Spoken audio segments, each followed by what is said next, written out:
Pritong tilapia again ang ating ulam guys. So, luto tayo guys para baon na lang kasi ang makayanan natin na ulam.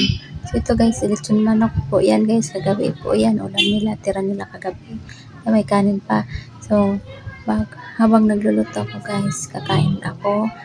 Kasi gutom na ako kasi galing po ako sa work. Night shift po kasi ako. So, ayan guys, kaya na po tayo guys. Ang tilapia po guys, dati po talaga is hindi ako nakain ng tilapia. Hindi ko alam kung bakit. So ngayon lang ako nag-got interest na kasi itong tilapia guys, dito lang ako nakakain talaga sa Maynila. Tilapia. Dito lang talaga.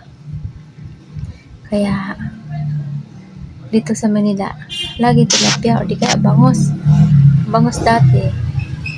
Tinititingnan lang namin yan doon sa may merkado.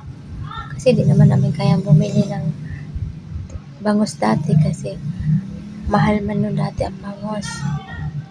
Sa tilapia din, di din namin kaya magbili kay mahal man. Kaya kasi namin dati kay 50. Dati sa probinsya kasi, nakaplato siya tapos 50 pesos, gano'n, may tag 35. Yun lang kasi kaya na namin. Pati yung tamban, tag 25 pesos lang yan dati yung tamban. Yun lang kasi kaya na namin. Kaya ngayon nandito ako sa Manila. Dito na ako nag-work at dito na. Kaya yun lang lagi ko na uulam. Yung lechon manok dati lang, lechon manok lang kami kapag may birthday. Minsanan lang po pag may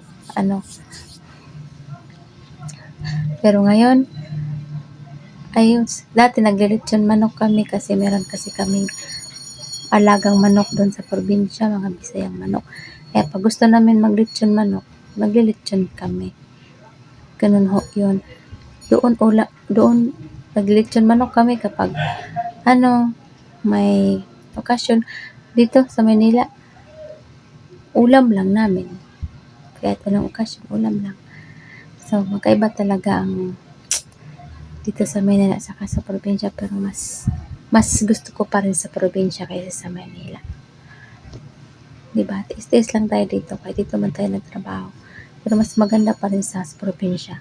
Kasi fresh air, tapos mga fresh yung gulay, tapos basta yung peaceful siya doon sa probinsya. Kasi sa bukid kami nakatira, kaya peaceful po. Ganun lang po yun. So, kain tayo guys.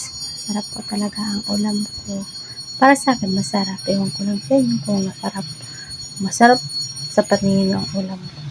So, pasensya na ho guys kung paulit-ulit ang aking mga video. Kung ganyan lagi, may bangos, may ganyan. Kasi, yun lang kasi talaga ang nakayanan kong ulam. So, sana po guys, mag-support po kayo sa aking YouTube channel at mag-subscribe po kayo guys kung gusto nilang po. At salamat din po guys sa mga nanonood sa akin.